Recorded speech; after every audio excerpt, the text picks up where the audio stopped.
আদম আলাইহিস সালামকে আল্লাহ বললেন ওয়ালা তাকরাবা হাযিহিশ শাজারাতা ফাতাকুনা মিনাজ জালিমিন। ও আদম, তুমি আর হাওয়া মিলে জান্নাতে ঘুরো, জান্নাতে খাওয়া দাওয়া করো, যা মনে চায় করো, কিন্তু একটা নিষিদ্ধ গাছ আছে, ওই গাছের কাছে যাওয়া যাবে না। কার কথা?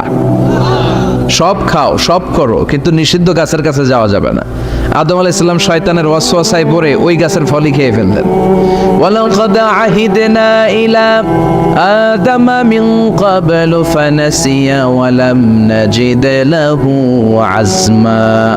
আমি আদমকে স্পেশাল একটা অর্ডার করেছি, ওই অর্ডার আদম রক্ষা করতে পারে নাই। পারবে কেমন? আদম তো ভুলে গেছে। আদম আলাইহিস সালাম কি করছে? ভুলে গেছে। ভুল করে তিনি খেয়ে ফেললেন। শয়তানের ওয়াসওয়াসায় পড়ে শুধু আদমই খান নাই, হাওয়াও খেলেন আলাইহিমাস সালাম। খাওয়ার সাথে সাথে ওনাদের জান্নাতের পোশাকগুলো খুলতে আরম্ভ করলো, নেকেড হতে শুরু করলেন। আদম আর হাওয়া দুইজনে কি হতে শুরু করলেন? উলঙ্গ হতে শুরু করলেন, গায়ের মধ্যে আর জামা নাই। সম্মানিত ভাইয়েরা, এখানে শিক্ষণীয় যে বিষয়টা সেটা হচ্ছে শয়তানের কাজ, শয়তানের মিশন জান্নাতেও যেটা ছিল দুনিয়াতেও এইটা। শয়তানের মিশন হচ্ছে আদম জাত, বনি আদমের দেহ থেকে কেমন করে কাপড় খোলা যায়, নারীদেরকে কেমন করে উলঙ্গ করা যায়। জান্নাতে যেমনি আদম আর হাওয়া আলাইহিস সালামের কাপড় শয়তান খুলেছে, দুনিয়াতেও শয়তান আমাদেরকে অশ্লীল বানাতে চায়। চিল্লায় বলেন ঠিক কিনা?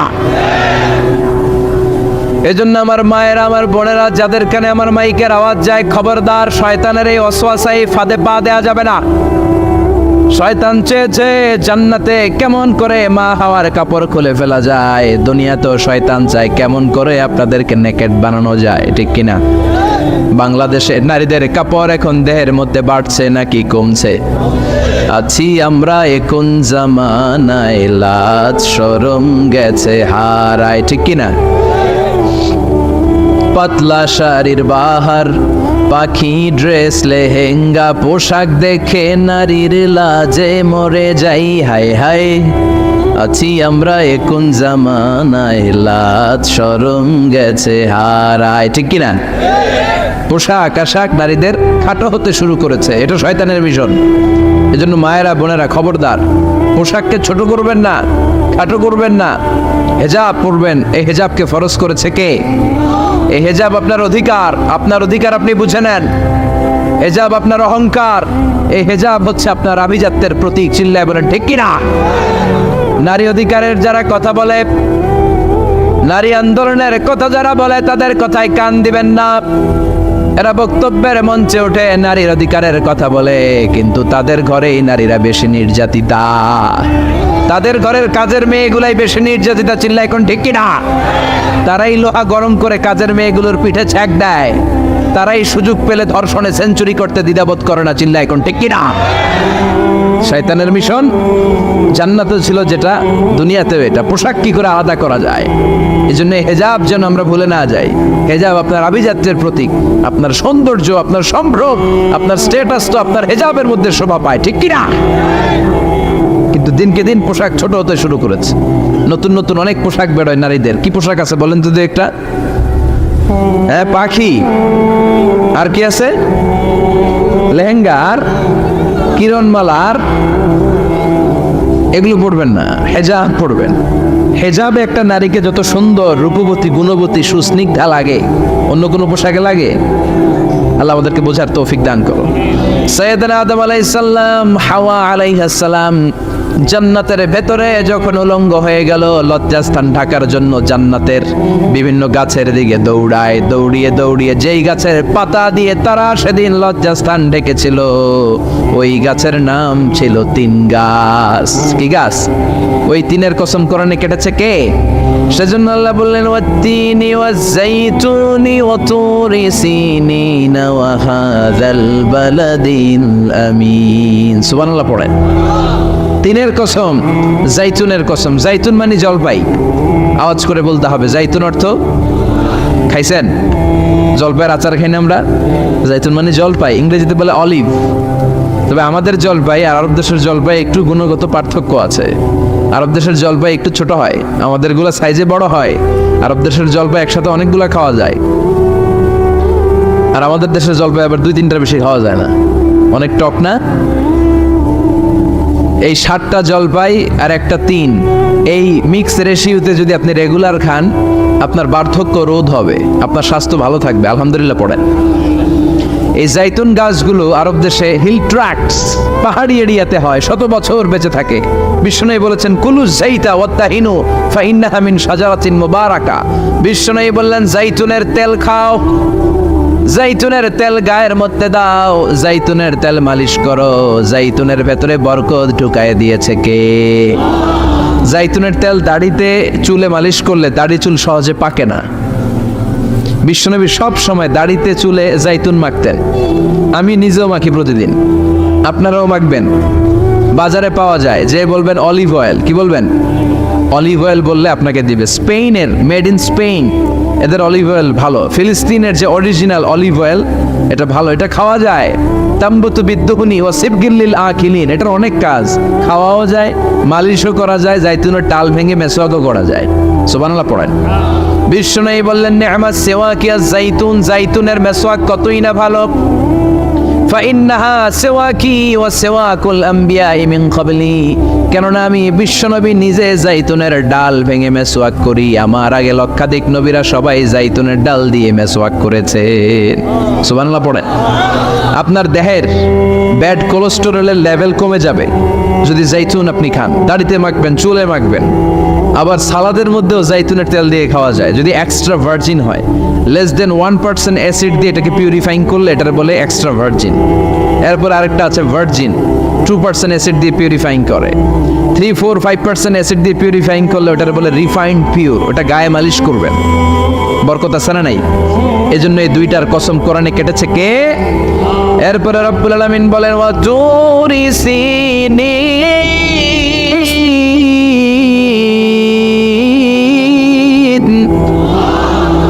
আমি তিন আর জাইতুনের কসম যেমনি কোরআনের মধ্যে করলাম, সাথে সাথে তুর পাহাড়ের কসম কাটলাম। সুবহানাল্লাহ পড়েন। সাউথ সাইনা, দক্ষিণ সিনাইয়ে এই তুর পাহাড়ের অবস্থান। মিশরের 2টা জেলা আছে, উত্তর সিনাই, দক্ষিণ সিনাই। এই দক্ষিণ সিনাইতে 2285 মিটার উঁচু এই পাহাড়। সাইয়েদনা মুসা আলাইহিস সালাম এই পাহাড়ে উঠে কথা বলতেন কার সাথে? তাওরাতের মতো কিতাবকে আল্লাহ তাআলা কাঠের তক্তার মধ্যে লিখে এই পাহাড়ের উপর নাজিল করেছে। কাঠের তক্তা চিনেন? কাঠ দিয়ে মোটা মোটা তক্তা বানায় না? আল্লাহ নিজ হাতে তাওরাত লিখে এই কাঠের তক্তাগুলো সাইয়েদনা মুসা আলাইহিস সালামকে দিলেন, বললেন যাও, এটার মধ্যে হেদায়েত আছে, নূর আছে, বুরহান আছে, নিয়ে যাও, বনি ইসরাইলের কাছে দাওয়াতের বাণী পৌঁছে দাও, তুমি বার্তাবাহ, যাও।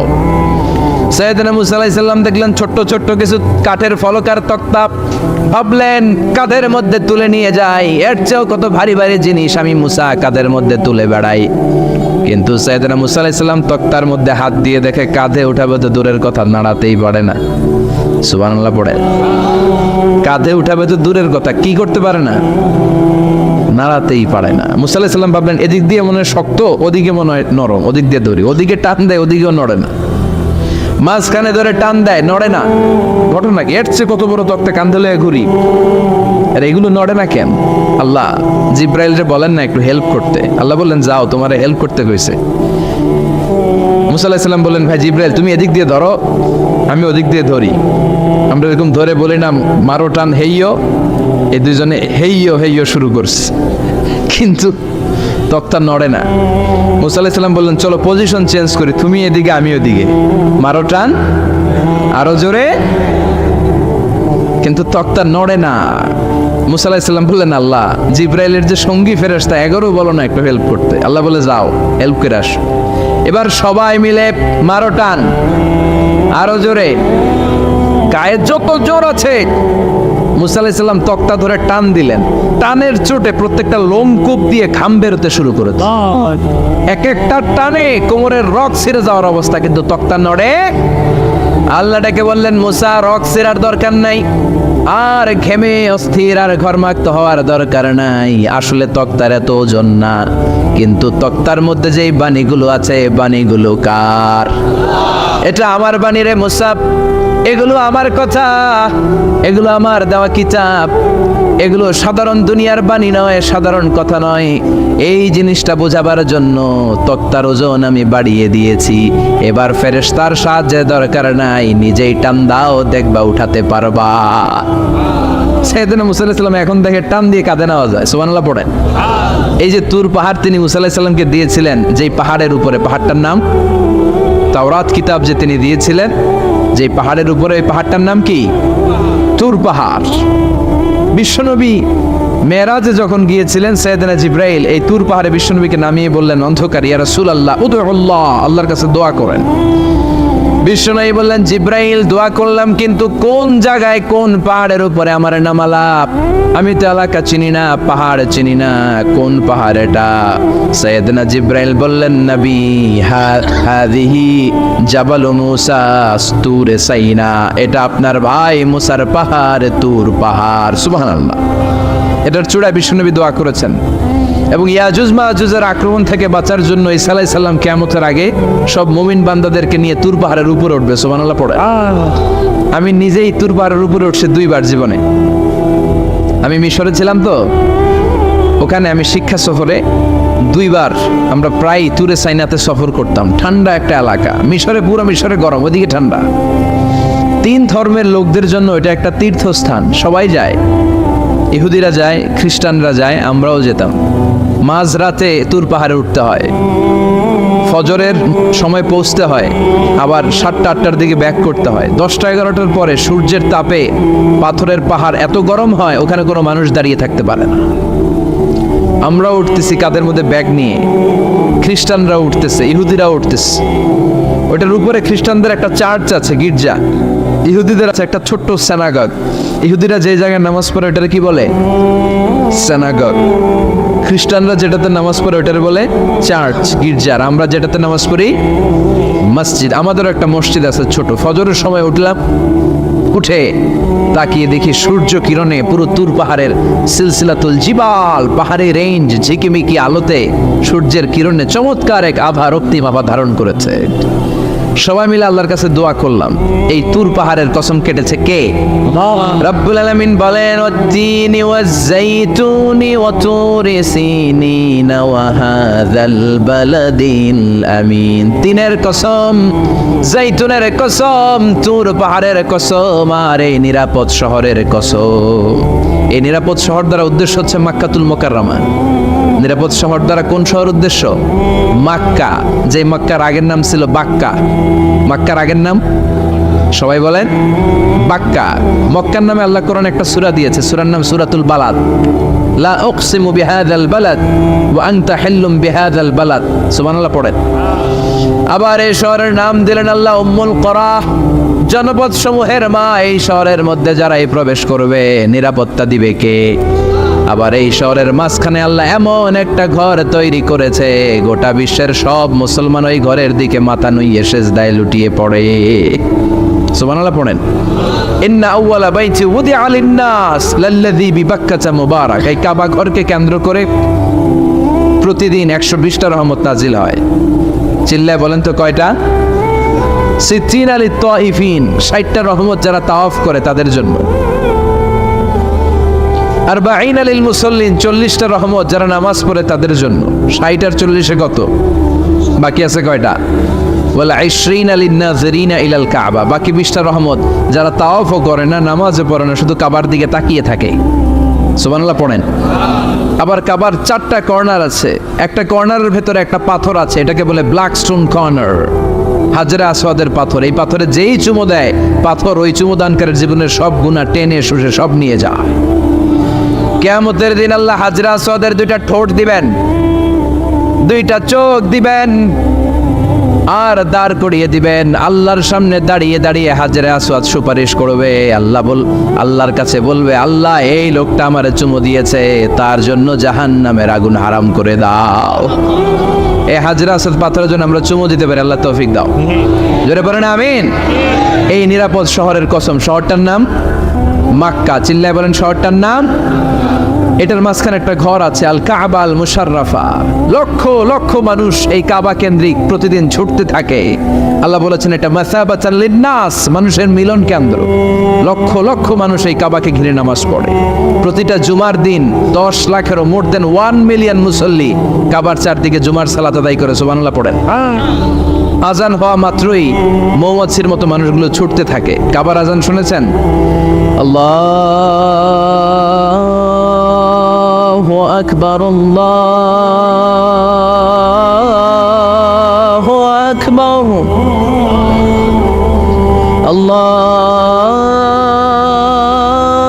আল্লাহু আকবার,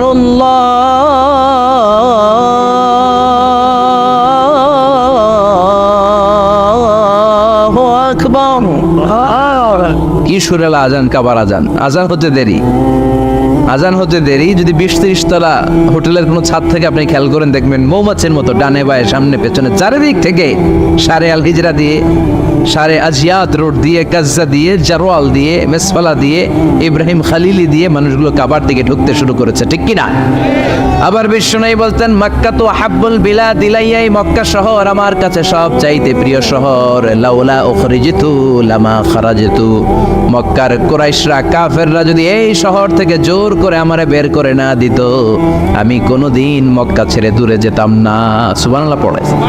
বিশ্বনবীর জন্মস্থান এই শহর, যেখানে বিশ্বনবী জন্মেছেন ওইখানে আছে মাকতাবা, লাইব্রেরি। কি আছে? হজ উমরা যারা করেছেন তারা দেখবেন ওখানে গেলেই ফ্রিতে বই দেয়। কি দেয়? বিশ্বনবীর জন্মস্থানে গেলে যেই ভাষার হন, বাঙালি গেলে বাংলায়, ইংরেজ গেলে ইংরেজিতে, পাকিস্তানিরা গেলে হিন্দিতে, সবাইকে ফ্রিতে বই দেয়া হয়। তার মানে বিশ্বনবীর জন্মস্থানে গেলেই বই পাওয়া যায়, ঠিক কিনা? বিশ্বনবীর জন্মস্থানের ঠিক পাশেই আবু জাহেলের জন্মস্থান। ওইখানে কি আছে জানেন? হ্যাঁ, হাম্মাম, হাম্মাম আবি জাহাল। বাঙালি হাজিদের বুক ভরা ঘৃণা তার জন্য। বাঙালি হাজিরা বলে আবু জাহিল্লার টয়লেট কই, যাইয়া সব ভরাই দিয়া শুন। জেদ্দাতে নেমেই খুঁজতে আরম্ভ করে আবু জাহিল্লার টয়লেট কই। সবাই বলে এই না জেদ্দায় আসলেন, মক্কা তো আর 80 কিলো দূরে, আপনি যাবেন, ওমরা করবেন, বিশ্রাম নেবেন হোটেলে, এরপরে জিয়ারা যখন করায় তখন ওখানে নেয়। কিন্তু নাইম্মা কই আবু জাহিল্লার টয়লেট কই। কি ক্ষোভ তার প্রতি, না? কি ক্ষোভ আর ঘৃণা! আর বিশ্বনবীর জন্য অন্তর ভরা ভালোবাসা আছে না নেই? এজন্য ইসলাম হচ্ছে শান্তির ধর্ম। জঙ্গিপনা যারা করে, সন্ত্রাসবাদের কথা যারা সমাজে উস্কে দেয়, তাদের জন্য ইসলামে কোনো শান্তি নাই। আবু জাহেল ছিল সন্ত্রাসদের লিডার, ঠিক কি না? Leader of the all terrorist, কুখ্যাত ইন্টারন্যাশনাল সন্ত্রাসী আবু জাহেল। আর বিশ্বনবী ছিলেন মুজাহিদ। বিশ্বনবী কি ছিলেন? মুসা আলাইহিস সালাম ছিলেন মুজাহিদ। ফেরাউন ছিল কুখ্যাত সন্ত্রাসী আর জঙ্গি, ঠিক কিনা? সাইয়েদনা ইব্রাহিম ছিলেন মুজাহিদ আর নমরুদ ছিল জঙ্গি, ঠিক কিনা? যারা ইসলামের পক্ষে কথা বলে তারা মুজাহিদ, আর যারা ইসলামের বিপক্ষে তারা সন্ত্রাস আর জঙ্গি। চিল্লায় বলেন ঠিক কিনা? সে আল্লাহ ডেকে বললেন গোলামুত্তিনি ওয়াজ-যাইতুনি ওয়া তুরি সিনিন ওয়া হাযাল বালাদিল আমিন। 3 ফলের কসম, জাইতুনের কসম, তুর পাহাড়ের কসম, বিশ্বনবীর জন্মস্থান মক্কাতুল মুকাররমার কসম। 4টা জিনিসের কসম কেটেছে কে? কয়টা জিনিসের? 4টা জিনিসের কসম কেটে আল্লাহ একটা কথা বলবেন। ওই কথাটার গুরুত্ব বেশি না কম? লাকাদ খালাকনাল ইনসানা ফি আহসানি তাকওয়িম। সবাই পড়েন, লাকাদ খালাকনাল ইনসানা ফি আহসানি তাকওয়িম। নিশ্চয় আমি মানুষের চেহারাটারে, আকৃতিটারে বড্ড চমৎকার আকৃতি দিয়ে তৈরি করেছি। সুবহানাল্লাহ। মানুষের মতো কোনো সুন্দর প্রাণী পৃথিবীতে নাই, আছে? গরু দেখবেন সবগুলোর চেহারা একরকম। কুকুরের অলমোস্ট সব কুকুরের কেন্দ্রীয় চেহারা এক, সব ছাগলের কেন্দ্রীয় চেহারা এক, কিন্তু একটা মানুষের সাথে আরেকটা মানুষের চেহারা মিলে। আমার সাথে হুজুরের চেহারার মিল আছে, হুজুরের সাথে ভাইয়ের, ভাইয়ের সাথে আপনার। 700 কোটি মানুষ নাকি পৃথিবীতে এখন আছে। এই 700 কোটির সাথে একটার লগে আরেকটার মিলে? কত 700 কোটি ময়রা কবরে ভূতে রয়েছে, একটার সাথে আরেকটার মিল ছিল। আরো কত 700 কোটি যে কিয়ামতের আগে আসবে, একজনের সাথে আরেকজনের চেহারার কোনো মিল খাবে এরপর আপনি হিউম্যান অ্যানাটমি নিয়ে গবেষণা করেন, পায়ের পাতা থেকে শুরু করে মাথার তালু পর্যন্ত একটার পর একটা অঙ্গ এমন ভাবে আল্লাহ তৈরি করেছে, পৃথিবীর কোনো ডিজাইনারের কোনো ডিজাইন দ্বারা এটাকে মাপজোক আর পরিমাপ করা সম্ভব না। চিল্লায় বলেন ঠিক কি না? এজন্য আল্লাহ বললেন, লাকাদ খালাকনাল ইনসানা ফি আহসানি তাকওয়িম, মানুষকে চমৎকার আকৃতি দিয়ে তৈরি করেছে কে? আমাদের যে অঙ্গটা ঠিক যেখানে বসানো দরকার, ঠিক সেই অঙ্গটা আল্লাহ তাআলা ওইখানেই বসিয়েছে, ঠিক কি না? আল্লাহর সৃষ্টির মধ্যে কোনো খুঁত ধরার, ভুল ধরার ক্ষমতা কারো আছে? এক লোক বট গাছের তলায় বসে বিশ্রাম নিচ্ছে, আর বট ফল দেখে অবাক যে এত মোটা বট গাছ, ফলগুলো এত ছোট। বট ফল ছোট হয় না নাকি এত বড়? আর পাশেই ছিল কুমড়া গাছ, লাউ গাছ। আল্লাহরে গালে দিতেছে, আল্লাহর কি রুচি! চিকন চিকন কুমড়া গাছ, চিকন চিকন লাউ গাছ, এত বড় ফল, আর ইয়া মোটা বট গাছ, এতটুকু ফল। আল্লাহর গালি দিতে দিতে ঘুমায় গেছে। আল্লাহরে গালি মারতে মারতে কখন যে ঘুমায় গেছে নিজেও জানেন। হঠাৎ একটা বট ফল পড়ছে একেবারে নাকে, লাফ দিয়ে উঠেছে। উঠে দেখে নাক দিয়ে রক্ত বেরোচ্ছে, ব্লিডিং। নাকের রক্ত মুছে আর পড়তে আরম্ভ করছে আলহামদুলিল্লাহ। কি পড়ে? মনে মনে কয়, আল্লাহরে কেন গালি দিলাম? ওই কুমড়া যদি এইখানে হইতো, ওই লাউ যদি এইটার উপরে হতো, কুমড়া যদি একটা নাকের উপরে পড়তো, আমি নিজেই কুমড়া হইয়া যাইতাম, ঠিক কিনা? সুবহানাল্লাহ পড়েন। মা খালাকতা হাদা বাতিলা, এমনি এমনি আল্লাহ কিছু বানায় নাই, যেখানে যেটা যতটুকু দরকার সেটা করে দিয়েছে কে? চোখ যেখানে থাকা দরকার চোখ দিছে কে? নাক যেখানে দরকার নাক দিছে কে? চোখ কান এদিকে না হইয়া যদি অন্যদিকে হইতো সুবিধা হইতো? চোখ দুইটা মনে করেন এদিকে নাই, আছে এদিকে, এদিকে একটা চোখ, এদিকে, সুবিধা হইতো? খাওয়ার সময় আমরা প্রথমে দেখি, নাক দিয়ে শুকি, তারপরে মুখে মারি, ঠিক কি না? তো চোখ যদি পিছনে হইতো, প্রত্যেকটা খাবার নিয়ে চোখটা দেখানো লাগতো এইভাবে, তাই না? নাকও যদি এইখানে না হয়ে এদিকে নাকটা হইতো, খাবার নিয়ে গ্রান শুকতে চাইলে পেছনে নিয়ে। দেখেন কি সেটিং! চোখ যদি এইখানে না থেকে মাত্র 2 ইঞ্চি উপরে যদি আল্লাহ দিত, এদিকে একটা চোখ এদিকে একটা চোখ, সেজদা দিতে পারতেন? চোখ বন্ধ করে সেজদা দেওয়া লাগতো, ঠিক কিনা? ফুটবল খেলতে পারতেন? ফুটবলে হেড দিলেই ডিমের মতো পোস্ট হয়ে যেত চোখ দুইটা। সুবহানাল্লাহ পড়বেন না? দেখেন কানের কি সেটিং! কান যদি এইখানে না দিয়ে এই কানটা আল্লাহ এই বগলের নিচে দিত, আর এই কান যদি এই বগলের নিচে দিত, আজকে ওয়াজ শুনতেন কেমনে? এমনি। হাত তোলেন সবাই। 1.5 ঘন্টা আজারি সাহেবের আলোচনা এমনি থাকেন, 1.5 ঘন্টা হাত দুইটা তুলে থাকা যায় তো? হাত নামাইলে ওয়াজ শোনা যায় না, হাত উঠাইলে শোনা যায়। সুবহানাল্লাহ পড়েন। যেখানে যেটা যেভাবে দরকার দিয়ে দিয়েছে কে? আবার এখানে এয়ার ক্যানেল দিলেন। অনেকে কয় এগুলা দিছে কেন? এই ক্যানেল কিন্তু দরকার। ক্যানেল না থাকলে আপনার কথা ঢুকবে না, আপনি বুঝবেন না। অনেকের এই কানের ডিফেক্ট আছে, ডিফর্ম বেবি, এই রোগ নিয়ে জন্মাইছে, কানে মেশিন লাগানো লাগে, এই ক্যানেলের সমস্যা। এটা কেটে দিলে আপনি কান কাটা রমজান, কান কেটে দিলে আপনি কান কাটা রমজান হয়ে যেতেন। এই ক্যানেল দিয়ে ঘুরে ঘুরে সাউন্ড ওয়েভ গুলো যায়, ফলেই আমরা শুনতে পাই। এই ক্যানেল না থাকলে শুনতে পেতাম না। তার মানে মা খালাকতা হাদা বাতিলা, এমনি এমনি কিছু দেয় নাই।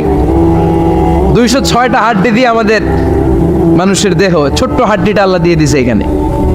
এটার ভিতরে একটা ড্রাম আছে, এটার বলে এয়ার ড্রাম। সাউন্ড ওয়েভ, শব্দ তরঙ্গ এয়ার ড্রামে নক করে, এরপরে outer air, middle air, inner air হয়ে ইলেকট্রিক্যাল সিগন্যালের মাধ্যমে যাই দেখে যায়, ব্রেনের সাথে কানেক্ট হতে হলে ইলেকট্রিক্যাল সিগন্যাল দিয়ে কানেক্ট হতে হয়। এই সাউন্ড ওয়েভ, শব্দ তরঙ্গগুলো ইলেকট্রিক্যাল সিগন্যাল দিয়ে ট্রান্সমিট হয়ে ব্রেইনের হেয়ারিং নার্ভ, শুনবার যে স্নায়ু, ওইখানে নক করে। নক করা মাত্রই শব্দ তরঙ্গ আপনার শুনবার অনুভূতি জাগায়। এই সূক্ষ্মাতি সূক্ষ্ম কাজ কত ছোট্ট আর অল্প সময়ে করে দিচ্ছে কে? চোখ দিয়ে তাকানো মাত্রই দেখি কত রঙের রং দেখি। Human eyes can identify, can recognize more than 10 million colors. আমার কথা না, চক্ষু বিশেষজ্ঞদের কথা। মানুষের চক্ষু 10 মিলিয়নেরও বেশি রং, 1 মিলিয়নে 10 লাখ, 10 মিলিয়নে 1 কোটি, 1 কোটিরও বেশি ধরনের রং এই চোখ শনাক্ত করতে পারে। সাইজ মাত্র 2 মিলিমিটার। ছোট্ট এই চোখ দিয়ে এত কিছু দেখার সুযোগ দিয়েছে কে? এই দুটি চোখ দিয়েছি বলে দেখো যে কত অপরূপ নয়নাভিরাম, খেতে খামারের জোড়ায় জ্বালা বিধুরধু, তোমার দেয়া চোখের শুকুর জানাবো তারে ভাষা কই। যতই দেখি ততই যেন পলক ছাড়া চেরই। সুবহানাল্লাহ পড়ে। যতই দেখি ততই যেন পলক ছাড়া চেরই। এভাবে আমাদের দেহের প্রতিটি অঙ্গ সেট আপ করেছে কে? আল্লাহ। আল্লাহু আকবার। এজন্য রব্বুল আলামিন বলেন, লাকাদ খালাকনাল ইনসানা ফি আহসানি তাকওয়িম, আমি মানুষকে সবচাইতে সুন্দর আকৃতিতে তৈরি করেছি। সুবহানাল্লাহ। আমরাই শুধু মাথা উঁচু করে দাঁড়াতে পারি, গরু এরকম মাথা উঁচু করে দাঁড়াতে পারে?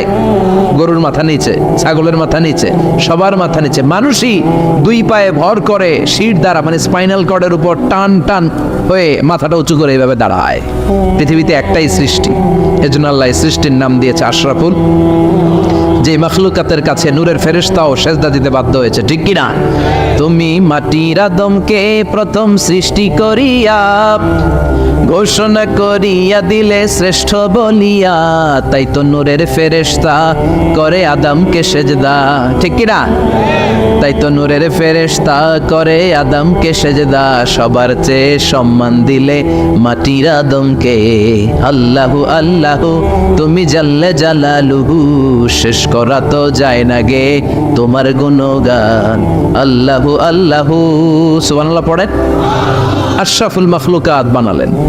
এত বৈচিত্র্য মানুষকে আল্লাহ দিয়েছেন, বিবেক দিয়েছেন, আবেগ দিয়েছেন, বাক শক্তি, কথা বলার ক্ষমতা। কোন প্রাণীর আছে? সুবহানাল্লাহ কইবেন না? বিবেক দিয়েছেন, আবেগ দিয়েছেন, বাক শক্তি দিয়েছেন, উপলব্ধি করবার মতো ক্ষমতা দিয়েছেন। আশরাফুল মাখলুকাত বানিয়েছেন এই মানুষকে। এই মানুষের মধ্যে আল্লাহ অনেক ক্যাপাসিটি দিয়েছেন। আবার আল্লাহ বললেন, ওয়ামিন আয়াতিহি খালকুস সামাওয়াতি ওয়াল আরদি ওয়াখতিলাফু আলসিনাতিকুম ওয়া আলওয়ানিকুম ইন্না ফি যালিকা লাআয়াতিন লিল আলিমিন। আমার সৃষ্টির মধ্যে অসাধারণ সৃষ্টি, আকাশ এবং জমিন সৃষ্টি, গায়ের রঙের ভিন্নতা, ভাষার ভিন্নতা। সুবহানাল্লাহ। আমরা কোন ভাষায় কথা বলি? কথা বলেন। আপনি কি মনে করছেন সারা ওয়ার্ল্ডে এই ভাষায় কথা বলে? ইন্ডিয়ানরা বলে হিন্দিতে, ইংরেজরা বলে ইংরেজিতে, আরাবিয়ানরা বলে আরবিতে, ঠিক কি না? আমার দেশের বাইরের প্রথম সফর ছিল 2008-এ। সেই থেকে এক যুগ চলছে এখন সফর। ওই সফর যে কত দরকার ছিল, ওই সফরের আগে এই গ্লোবাল ইসলামকে দেখার সুযোগ আমার হয়নি। মানুষের যে কত ভিন্নতা, কত ভাষায় যে মানুষ কথা বলে। 2008 সালে আমি যখন আমার ইউনিভার্সিটিতে গেলাম, মাগরিবের সালাতের সময় পৌঁছেছি। আজান হওয়ার সাথে সাথে দেখলাম students of more than 100 nationalities they are coming out from their hostel to offer মাগরিব প্রেয়ার। মাগরিবের আজান দেখলাম হোস্টেল থেকে বিভিন্ন রঙের ছেলেপেলেরা মাগরিবের সালাত পড়ার জন্য বেরোচ্ছে। এক একটার কালার এক এক রকম, এক একটার ভাষা এক এক রকম। আমরা বাংলায় বললে আরাবিয়ানরা বুঝে না, আরাবিয়ানরা আরবিতে বললে ইন্ডিয়ানরা বুঝে না, ইন্ডিয়ানরা হিন্দিতে বললে ইংরেজরা বুঝে না, চাইনিজরা মান্ডারিনে বললে কেউ বুঝে না। চিয়াং ফিয়াং চিয়াং এগুলো হচ্ছে চাইনিজ ভাষা। ইয়াং শিয়াং দিয়ে যখন কথা বলে কেউ বুঝে না। প্রথম মাগরিবের সালাত পড়ে আমি প্রথম নিগ্রু মানুষ আবিষ্কার করলাম। এর আগে কোনোদিন কালো মানুষ দেখি নাই। সালাম ফিরে ডানে দেখি এক নিগ্রু, বায়ে দেখি আরেক নিগ্রু। আমি মনে করছি কিরামান কাতিবিন। এর নিগ্রু দেখে আমি দিছি দৌড়। সবাই কই দৌড়ান কেন? আমি বললাম এরা কারা? আমারে বলা হলো এরা আপনার বন্ধু। এরা কি? এই কালো লোক নাকি আমার বন্ধু। বললো 5 বছর এই নিগ্রুদের সাথে আপনার থাকতে হবে। 100টারও বেশি দেশের ছাত্র আমরা একসাথে থেকেছি। কারো ভাষা কেউ বুঝে না, কারো গায়ের রঙের সাথে কারো গায়ের রঙের মিল নাই। চিল্লায় বলেন সুবহানাল্লাহ। এজন্য রব্বুল আলামিন বললেন, লাকাদ খালাকনাল ইনসানা ফি আহসানি তাকওয়িম, আমি মানুষকে চমৎকার আকৃতিতে তৈরি করেছি। সুম্মা রাদাদনাহু আসফালা সাফিলিন, তারপর মানুষকে আমি আবার নিম্নমুখী করেছি। মানুষের সৌন্দর্যটা সব সময় থাকে না। এই যে যুবক অবস্থায় আমাদের কি সুন্দর চামড়া, কি সুন্দর দেহ, বয়স যখন 70-80 হবে এরকম থাকবে? কথা বলেন না। এই কালো দাড়িগুলো সাদা হয়ে যাবে, বয়সের ভারে মিজানুর রহমান আজহারী নুজ্জ হয়ে যাবে, লাঠি লাগবে তখন। তখন স্টেজে উঠবে, হায়াতে বাসায় থাকলে লাঠি নিয়ে উঠতে হবে। কথা কন। আমার নানা বাইরে দেখতাম গাড়িতে একটা লাঠি রাখতো, মরহুম পীর সাহেব গোলাম সাদেক সাঈদী, গাড়িতে সবসময় লাঠি। এই লাঠি নিয়ে গাড়ি থেকে বেরোতো, লাঠি দিয়ে সিঁড়ি বেয়ে উঠতো, মাঝে মাঝে আমরা ধরেও উঠাতাম। তো উনি কি এরকম ছিল না একদিন ইয়াং তাগড়া যুবক, রং ধরা যৌবন জং ধরে শেষ থাকে না। আসফালা সাফিলিন এর দুইটা তাফসীর, একটা হচ্ছে ইলা আরযালিল উমর, সব সময় মানুষ যুবক থাকে না, একটা সময় তারে বৃদ্ধ বানিয়ে দেয় কে? আবার আল্লাহ বুঝালেন মানুষ ভালো হলে অনেক ভালো হয়, খারাপ হলে অনেক খারাপ। মানুষ ভালো হলে ফেরেশতার চেয়ে ভালো, মানুষ খারাপ হলে পশুর চেয়েও খারাপ। কথা বলেন ঠিক কিনা? এক পশু আরেক পশুরে মারে না, এক পশু আরেক পশুরে হত্যা করে না, কিন্তু মানুষ মানুষে মারে কি মারে না? A lion never kills a lion, a dog never kills a dog, an elephant never kills an elephant. একটা হাতি একটা হাতিরে মারে না, কুকুর কুকুরে মারে না, কিন্তু মানুষ মানুষকে মারে কিনা? এজন্য আল্লাহ বললেন লাকাদ খালাকনাল ইনসানা ফি আহসানি তাকওয়িম সুম্মা রাদাদনাহু আসফালা সাফিলিন ইল্লাল্লাযীনা আমানু ওয়া আমিলুস সালিহাতি ফালাহুম আজরুন গায়রু মামনুন। দুই শ্রেণীর মানুষের এই বিপদ নাই, যারা ঈমান এনেছে, সৎ কর্ম করেছে। কার কথা? তবে ঈমানটা হতে হবে নির্ভেজাল। ওই ঈমানে শিরকের কোনো ছিটেফোঁটা থাকতে পারবে? তাহলে ওই ঈমান আপনারে মুক্তি দিবে। চিল্লায় বলেন ঠিক কিনা? ওয়া আমিলুস সালিহাত, নেক কাজ করে, সৎ কাজ করে, ফালাহুম আজরুন গায়রু মামনুন, তাদের জন্য এমন প্রতিদান আছে যেটা শেষ হবে না। আমাদের জন্য সবচেয়ে বড় প্রতিদান হচ্ছে জান্নাত। মুমিনের জন্য সবচেয়ে বড় পাওয়া হচ্ছে জান্নাত। চিৎকার করে বলতে হবে সবচেয়ে বড় প্রতিদান কি? মালিক তুমি জান্নাতে তোমার পাশে আমায় একটি ঘর বানিয়ে দিও, একটি ঘর বানিয়ে দিও সে বিভীষিকাময় মহাদিনে, তোমার প্রতিবেশী করে নিও।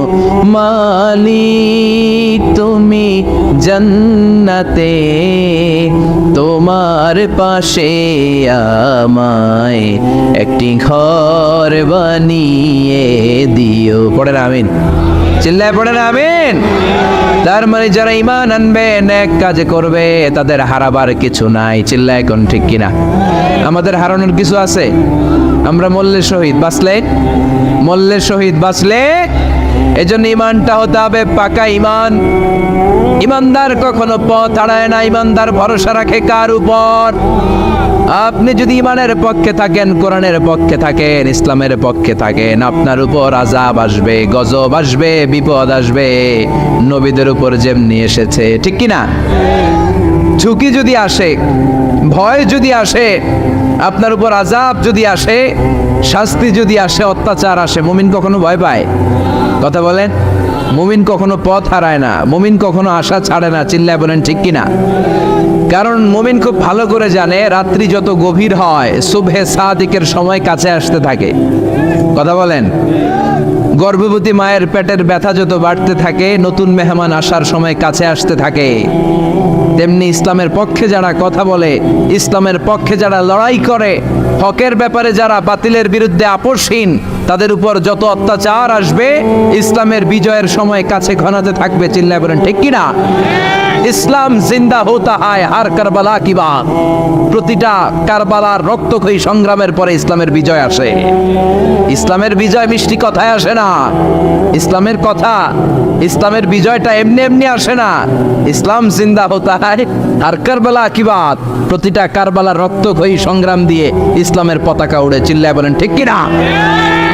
সে আল্লাহ বললেন ইল্লাল্লাযীনা আমানু وعملوا الصالحات فلهم أجر غير ممنون فما يكذبك بعد بالدين أليس الله بأحكم الحاكمين ও নবী এরপরেও কোন জিনিস তাদেরকে ইসলাম থেকে দূরে রাখে তাদেরকে জিজ্ঞেস করেন আমি কি শ্রেষ্ঠতম বিচারক নই সব বিচারকের শ্রেষ্ঠ বিচারক কে কার বিচারে কোনোদিন জুলুম হয় না চিল্লায় বলেন আল্লাহর বিচারে কেউ কোনোদিন ঠকবে তিনি সবচেয়ে শ্রেষ্ঠতম বিচারক বিশ্বনবী বললেন সূরাতুত তিন তেলাওয়াত করতে করতে কেউ যখন এই অষ্টম আয়াতে চলে আসে সেজন্য বলে বালা ওয়া আনা আলা যালিকা মিনাশ শাহিদিন আল্লাহ আমি সাক্ষ্য দিচ্ছি আপনি শ্রেষ্ঠ বিচারক আপনার চাইতে শ্রেষ্ঠ বিচারক হতে পারে দুনিয়াতে যে বিচারগুলো পান নাই আপনি কি মনে করছেন আখিরাতে এই বিচার হবে না কথা বলেন আপনার উপর জুলুম করা হয়েছে আপনাকে নির্যাতন করা হয়েছে এগুলোর বিচার করবে কে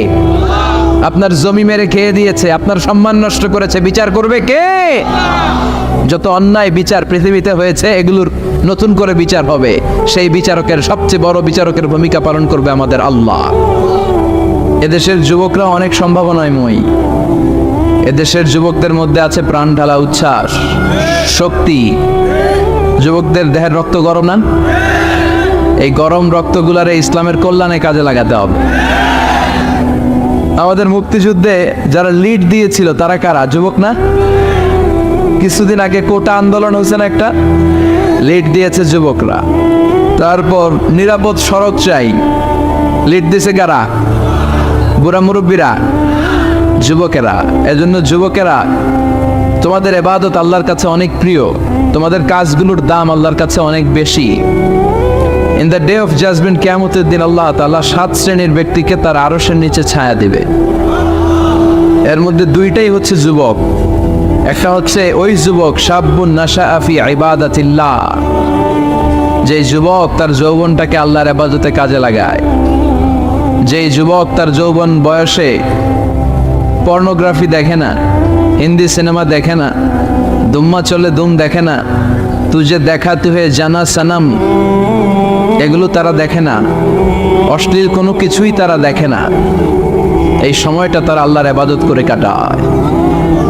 আর আরেক শ্রেণীর যুবক যে যুবককে পাপ কাজের জন্য পরকীয়ার জন্য অফার করা হয় সুন্দরী মেয়ে তাকে অফার করে দেখো আমি সুন্দরী সুস্নিগ্ধা অনন্যা প্রিয়ংবদা সুহাসিনী সুকেশিনী সুভাসিনী অসূর্যম পোশাক মেঘ কালো কেশ কাজল কালো চুল হরিণের মতো টাগর টাগর আমার দুটো চোখ কিন্তু যুবক সেদিকে ভ্রুক্ষেপ করে না ওই যুবক বলে ইন্নী আখাফুল্লাহ আমি একজনকে ভয় পাই তিনি কে যাদের হৃদয়ে আছে আল্লাহর ভয় তারা কবু পথ ভুলে যায় না আল্লাহর প্রেম ছাড়া এই দুনিয়ায় কারো কাছে কোনো কিছু চায় না রাতের আধারে যারা সেজদাতে রয় দু চোখের শ্রুতে নদী যেন বয় ছলনার হাতছানি যতই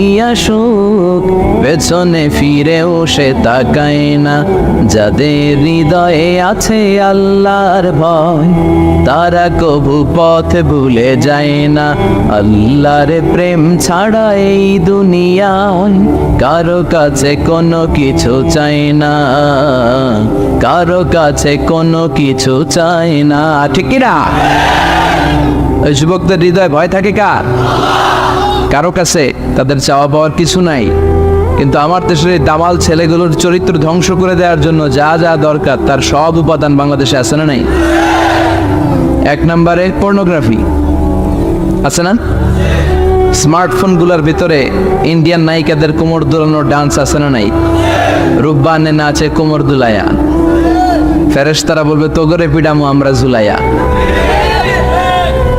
তো যুবক ভাইয়েরা এগুলো দেখবা না তোমার চোখের হেফাজত করতে হবে তোমাকে অনেক দূর যেতে হবে তোমাকেই খুঁজছে বাংলাদেশ তুমি যদি ভালো থাকো ভালো থাকবে আমার বাংলাদেশ তুমি যদি ইসলামের পক্ষে থাকো ভালো থাকবে আমার 56,000 বর্গ মাইল তুমি যদি কোরআনের পক্ষে থাকো ভালো থাকবে আমার লাল সবুজের পতাকা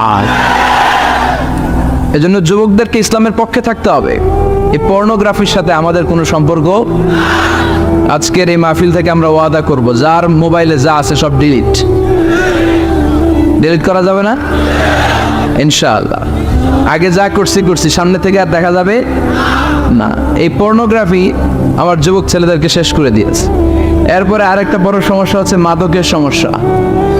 ইয়াবা, গাঁজা, ফেন্সিডিল, মারিজুয়ানা, এগুলো নোয়াখালীতে নাই।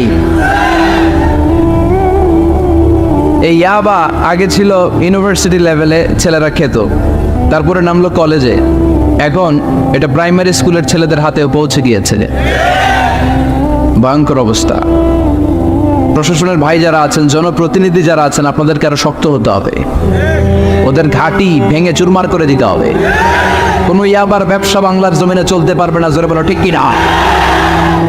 দরকার শুধু একটা শক্ত সিদ্ধান্ত। The choice is years. আপনারাই পারেন। যারা চেয়ারম্যান, ওনাদের অনেক দায়িত্ব। পুরো এলাকাটা আমার চেয়ারম্যান ভাইয়ের হাতে আমানত, ঠিক কিনা। যিনি ইমাম, মসজিদের সব দায়িত্ব ইমাম সাহেবের কাছে আমানত। যিনি মেম্বার অফ দ্য পার্লামেন্ট, ওনার দায়িত্ব আরো বেড়ে যায়। তার পুরো নির্বাচনী এলাকাটা তার কাঁধের উপরে আমানত। যারা মন্ত্রী, পুরো মন্ত্রণালয়ের কাজবাজ তার হাতে আমানত। যিনি এই 17 কোটি মানুষের প্রধানমন্ত্রী, তার কাছে পুরো বাংলাদেশটা আমানত। এজন্য যুবকদেরকে এই মাদকের সাথে যাতে পরিচয় না ঘটে, এরকম একটা পরিবেশ বাংলাদেশে করতে হবে। তো 1 নম্বরে এই মাদকের কারণে ছেলেরা নষ্ট হয়, এরপরে পর্ন ভিডিওর কারণে নষ্ট হয়, এরপরে নোংরা ছাত্র রাজনীতি আছে না নাই, তাদেরকে দিয়ে মারামারি, কাটাকাটি, এগুলোর মতো কাজে লিপ্ত করানো হয়। এটা ঠিক না। যুবকদেরকে পজিটিভ পলিটিক্স শেখানো উচিত। এদেশে পজিটিভ পলিটিক্সের একটা ট্রেন্ড চালু করা দরকার, যেখানে মারামারি, কাটাকাটি থাকবে না, মেধার ভিত্তিতে ক্যাডার নিয়োগ হবে, ঠিক কিনা। ছাত্র দলের নেতা হতে হবে ডক্টরেট করা, ছাত্রলীগের নেতা হতে হবে ডক্টরেট করা। যত ছাত্র রাজনীতির বড় বড় নেতারা আছে, এরা শিক্ষিত হতে হবে, কারণ তারা আমাদেরকে পথ দেখাবে। তারা সামনে হাঁটবে, আমরা পিছনে পিছনে হাঁটবো, ঠিক কিনা। তো এই জাতীয় যে ইনকনসিস্টেন্সি আছে, এগুলো থেকে আল্লাহ আমার দেশকে তুমি হেফাজত করো। আমাদের জনপ্রতিনিধি ভাইরা যারা আছেন, ওনারা চাইলেই পারে, আমরা তাদের জন্য দোয়া করি, তারা যেন সত্যিকার অর্থে একটা সুজলা, সুফলা, শস্য শ্যামলা ডিজিটাল বাংলাদেশ আমাদেরকে উপহার দেয়। তাদের জন্য দোয়া আছে না নাই? যারা দেহের তাজা প্রাণ বিলিয়ে দিয়ে আমাদের জন্য বাংলা ভাষাটারে রেখে গেল, ওই ভাষা শহীদদের জন্য আমাদের দোয়া আছে না নাই? যারা 71 সালে মুক্তিযুদ্ধ করে দেশটারে স্বাধীন করলে মুক্তিযোদ্ধা ভাইদের জন্য দোয়া আছে না নাই? যারাই এই দেশের জন্য কন্ট্রিবিউট করেছে, তাদের সবার জন্য আমাদের পক্ষ থেকে দোয়া। আর যারাই দেশের শত্রু, যারাই দেশের বিপক্ষে, আমরাও তাদের বিপক্ষে, জোরে কোন ঠিক কিনা। এজন্য যুবক ভাইয়েরা, তোমাদেরকে জ্বলে উঠতে হবে আপন শক্তিতে, ঠিক কিনা। রবির স্লোগান, জ্বলে ওঠো। মুমিনের ঈমান হতে হবে এমন ঈমান যেটা জ্বলে ওঠে, তাহলে বোঝা যাবে ওটা আসল ঈমান, ঠিক কিনা। কি করে তারে বলো ঈমানে বলি, কি করে তারে বলো ঈমানে বলি, ঠিক কিনা। যে ঈমান ঈমানে বলে নাস্তিকতার মঞ্চে ওঠে, এরকম আছে না নাই? অনেক ওলামায়ে কেরাম দাওয়াত করেছেন। আজকের প্রোগ্রামের সভাপতি হচ্ছেন আমার ভাই, খুব সম্ভব, কি নাম যেন আপনার? আবেদ সাইফুল কালাম, অত্র এলাকার চেয়ারম্যান। আল্লাহ আমাদের সভাপতিকে তুমি কবুল করো। পাশাপাশি আরো যাদের মাথায় টুপি পরিয়ে দিলাম, তাদেরকেও কবুল করো। চমৎকার এক দৃশ্যের অবতারণা ঘটিয়েছে আজকের ইন্তেজামিয়া কমিটি। এরকম আমার এক্সপিরিয়েন্স নাই আর কি, যারা অতিথি তাদেরকে টুপি পরিয়ে বরণ করা। আল্লাহ ভাইদেরকে তুমি ইসলামের জন্য কবুল করো, আমিন। তারা যেন আমরণ দেশের দশের ইসলামের খেদমত করতে পারে, তুমি তৌফিক দাও। অনেক আলোচক আপনারা দাওয়াত করেছেন, আলহামদুলিল্লাহ। যারাই এখানে কথা বলেছে, নিঃসন্দেহে কোরআন থেকে বলেছে, কারণ আমাদের তাফসিরুল কোরআনের মাহফিলের সিলেবাস একটা। এটার বাইরে থেকে আমাদের কথা বলার সুযোগ আছে? আমরা যদি এখানে ত্রিপিটক থেকে কথা বলি, গীতা বাইবেল থেকে কথা বলি, রামায়ণ মহাভারত থেকে কথা বলি, আপনারা কেউ শুনবেন? আপনারা বলবেন যে হুজুর এই বইটা থেকে কথা বলেন। আমাদের সিলেবাস হচ্ছে কোরআন। চিৎকার করে বলতে হবে, আমাদের সিলেবাস কি? কোরআন। এই কোরআন দিয়ে দেশের সব আইনগুলো হোক, আমরা চাই কি চাই না? এই কোরআনটা সংসদ ভবনে থাক, চাই কি চাই না? ক্যান্টনমেন্টে থাক চাই কি চাই না, সচিবালয়ে থাক চাই কি চাই না, দেশের প্রতিটি অঙ্গনে কোরআনের কথাগুলো ছড়িয়ে পড়ুক। কোরআনের আলোতে আমরা যেন আলোকিত হই। আল্লাহ বলেছেন, this is the book whereof there is no doubt in it and a guidance to those who are মুত্তাকিন। এটা এমন বই যে বই একটাও ভুল নাই, আছে একটাও সন্দেহ নাই, আছে। এজন্য ছেলে মেয়েদেরকে কোরআন পড়াবেন, রাজি আছেন তো? কোরআন যেন প্রতিদিন আমাদের তেলাওয়াত হয়, একটি আয়াত হলেও যেন প্রতিদিন আমরা বঙ্গানুবাদ পড়ি। মাতৃভাষায় কোরআনটাকে বুঝতে হবে, এটা সবচেয়ে বড় ফরজ। বাংলা বুঝি না এমন কি কেউ এখানে আছেন? তো আমরা সবসময় এই বইটা থেকে কথা শুনি। এই বইটা সবার, এই বইটা বিএনপির ভাইদের, এটা আওয়ামী লীগের ভাইদের, এটা জাতীয় পার্টির ভাইদের, এটা জামাত ইসলামের, এটা পীরের মুরিদের, এটা তাবলীগের ভাইদের, এটা আস্তিকদের, এটা নাস্তিকদের, এটা হিন্দুদের। এটা আলাদা কারণ, এটা সবার। এই কিতাবটা হিন্দুদেরও কিতাব, ওরা পড়ে না তো আমি কি করব? ইসলাম এটা কি কুক্ষিগত আমার বাপের ধর্ম? সবার ধর্ম, সবার। ওরা মানে না তো আমি কি করব? বিশ্বনবী উনি সবার নবী। বিশ্বনবী কি শুধু আমাদের নবী? উনি হিন্দুদেরও নবী, উনি বৌদ্ধদেরও নবী, উনি অগ্নি উপাসকদেরও নবী, উনি নারীদের নবী, উনি পুরুষদের নবী, উনি আরবদের নবী, উনি অনারবদের নবী, উনি বিশ্বনবী। উনি বিশ্বনবী, সবার জন্য এসেছেন। as a father, as a husband, as a lawgiver, as a lawmaker, as a reformer of the society, as a commander, as a messenger, Muhammad is the superman of the world. স্বামী হিসেবে, বাবা হিসেবে, নেতা হিসেবে, সমাজ সংস্কারক হিসেবে, আইন প্রণেতা হিসেবে, সর্বোপরি একজন নবী হিসেবে মুহাম্মদ সাল্লাল্লাহু আলাইহি ওয়াসাল্লাম গোটা বিশ্বের মানুষের কাছে সুপারম্যান। সুপারম্যান ছিলেন তো, যে সবকিছু করে দেখাতে পারে আল্লাহর রহমতে। বিশ্বনবীকে তো আল্লাহ এই বরকত দিয়েছে। বিশ্বনবীর হাতে বরকত, পায়ে বরকত। বিশ্বনবী যদি কোনো বাচ্চার মাথায় হাত বুলিয়ে দিত, ওই বাচ্চার মাথার চুল বড় হয়ে যেত। এক ভণ্ড নবী আসলো, মুসাইলামাতুল কাযযাব, সে কয় আমিও নবী। সবাই কয় তাহলে তুমিও আমাদের বাচ্চার মাথায় হাত বুলায় দাও।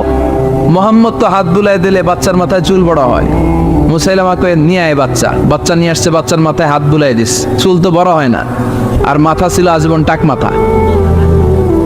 যেই বাচ্চার মাথার মধ্যে এই বেয়াদবের হাত লেগেছে, ওই বাচ্চার মাথাটা আজীবন ছিল টাক, চুল বড় হবে তো দূরের কথা।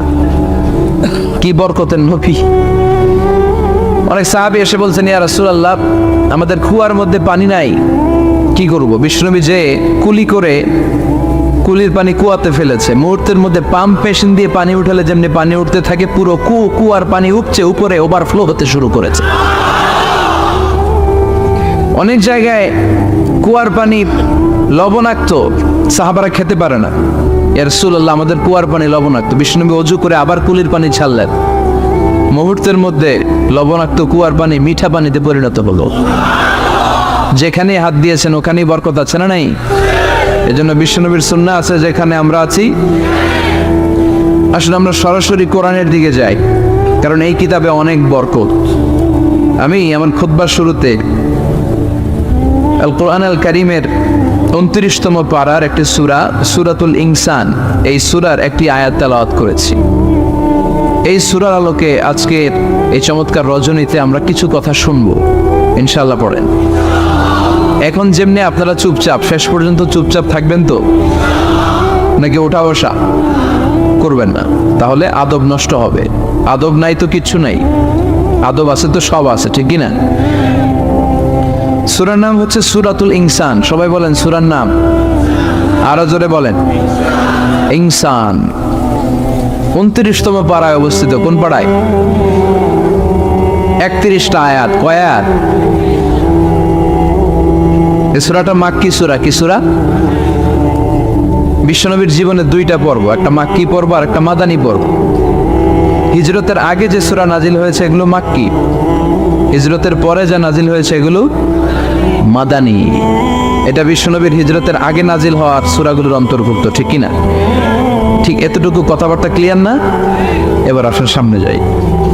সূরাতুল ইনসানে শুধু সূরাতুল ইনসানের নাম নয়, এছাড়াও এ সূরার আরেকটা নাম আছে, সে নামটা হচ্ছে সূরাতুদ দাহার। হাফেজ আছো কারা কারা? দেখি হাত তোলো। অনেক আছে, মাশাআল্লাহ মাশাআল্লাহ। তো তো কিছু কিছু কোরআনে এই সূরাটার নাম লেখা থাকে সূরাতুল ইনসান, কিছু কিছু জায়গায় লেখা থাকে সূরাতুল দাহার, হিনুম মিনাত দাহার, যেহেতু প্রথম আয়াতে দাহারের কথা আছে, আবার হাল আদা আলাল ইনসান, ইনসানের কথাও আছে। এজন্য কোন নুসখাতে এই সূরার নাম সূরাতুল ইনসান, আবার কোন নুসখায় এই সূরার নাম সূরাতু আদ-দাহার। এই সূরাটা বুখারীর বর্ণনায়, বুখারী সহিহ বুখারীতে এসেছে যে বিশ্বনবী সাল্লাল্লাহু আলাইহি ওয়াসাল্লাম জুমার দিন ফজরের নামাজের যে ফরজ 2 রাকাত, এই ফরজ 2 রাকাতের দ্বিতীয় রাকাতে এই সূরাটা বিশ্বনবী পড়তেন। প্রথম রাকাতে সূরাতুস সাজদা পড়তেন, আলিফ লাম মিম তানজিলুল কিতাব লা রাইবা ফি মির রাব্বিল আলামিন। প্রথম রাকাতে সূরাতুস সাজদা, আর দ্বিতীয় রাকাতে পড়তেন সূরাতুল ইনসান। সুবহানাল্লাহ পড়েন। ইনসান শব্দের অর্থ হচ্ছে মানুষ। ইনসান মানে কি? সবাই বলেন, আপনারা কি? আমরা কি? আমরা মানুষ। তো মানুষের নামে আল্লাহ কোরআনে সূরা দিলেন, এজন্য জিনেরা মাইন্ড করার সুযোগ নেই। জিনদের নামেও সূরা আছে, কি নাম?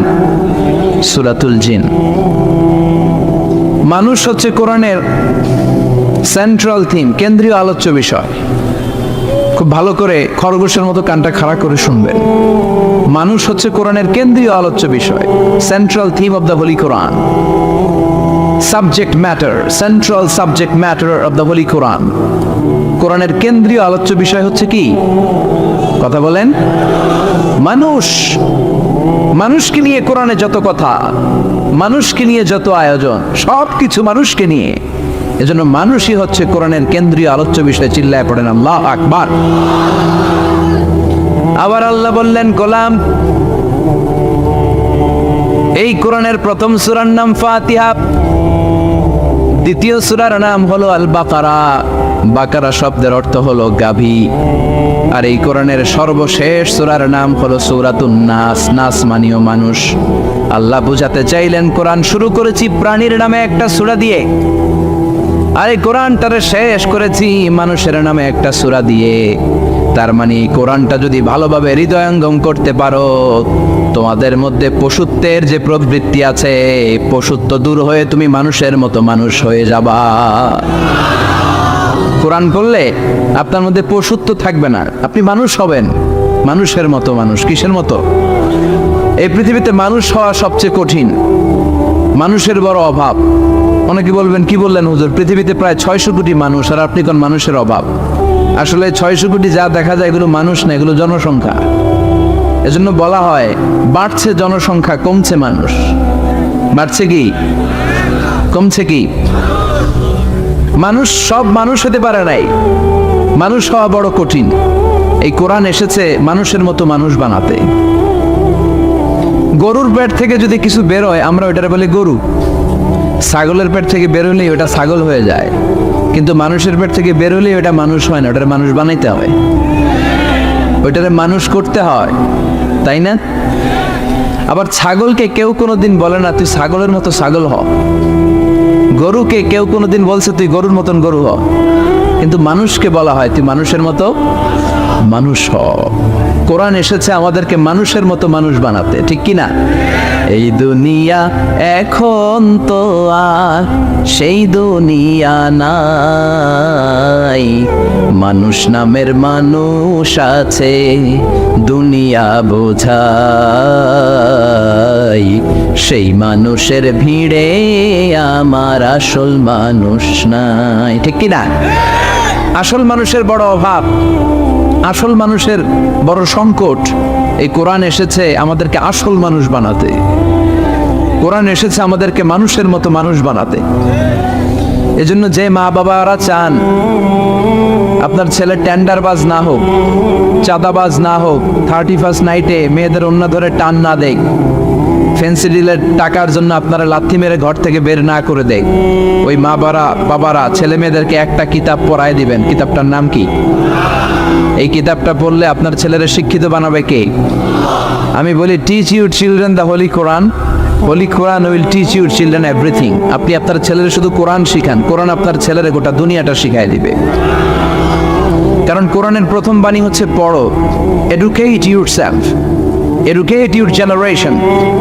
নিজে শিক্ষিত হও, সভ্য হও, সিভিলাইজড হও। শিক্ষার কথা কোরআনে আছে না নাই? কোরআনের প্রথম শব্দটা কি? ইকরা। ইকরা মানে কি? সবাই বলেন প্রথম শব্দটা কি?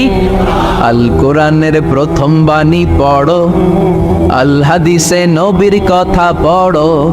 আল কোরআনের প্রথম বাণী পড়ো, আল হাদিসে নবীর কথা পড়ো।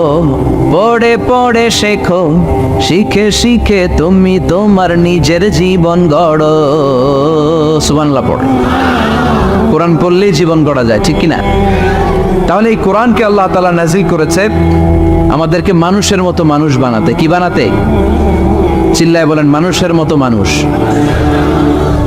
মানুষের মতো মানুষ বানানোর জন্য আল্লাহ তাআলা এই কোরআনকে নাজিল করেছে। মানুষকে আল্লাহ এতটা শ্রেষ্ঠত্ব দিয়েছে, মানুষ যদি শ্রেষ্ঠ হয় মানুষ ফেরেশতাকে ছাড়িয়ে যায়, আর মানুষ যদি নিকৃষ্ট হয় তাহলে সে পশুত্বকেও হার মানায়।